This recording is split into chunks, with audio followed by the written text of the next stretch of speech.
क्या बात करते हो भाई, तुम जानते नहीं क्या हमको, हमारी जात को? नहीं ना, इतना समझ लो कि हम ऊंची जात वाले हैं। और कराची के इलाके गुलजार हिजरी में बच्चों को पुतली तमाशे के जरिए सिंदबाद जहाजी की कहानी बताई जा रही है।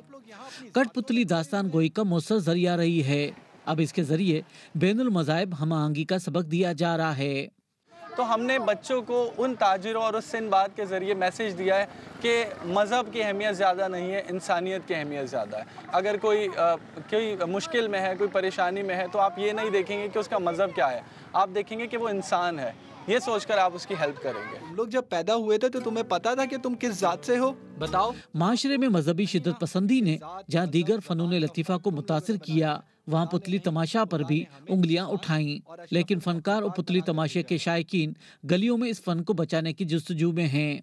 कराची का इलाका है श्री जना कॉलोनी, और उसके अलावा कराची के एक दो न्यू कराची के एरियाज़ थे जहाँ पर सखी हसन का एरिया है, जहाँ पर बाकायदा बच्चों ने हम पे पत्थर मारे और हमारे एक दो आर्टिस्ट ज़ख्मी हुए। ये वाक़यात ज़रूर होते हैं, लेकिन हम हिम्मत नहीं हारते। हम एक मिशन के तहत हैं कि हमें इस माशरे को एक्सेप्टेंस का सबक देना है, लोग एक दूसरे के कल्चर को एक्सेप्ट करें और इंटरफेथ हार्मनी को एक्सेप्ट करें।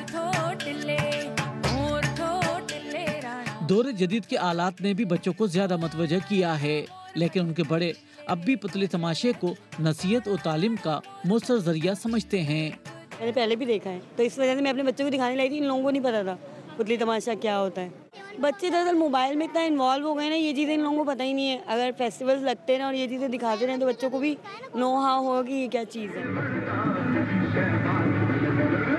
पाकिस्तान में कठपुतली के फरोग के लिए 1970 की दिहाई में अकेडमी कायम की गई।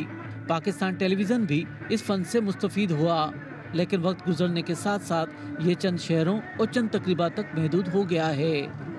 रियाज सोहेल, BBC न्यूज़, कराची।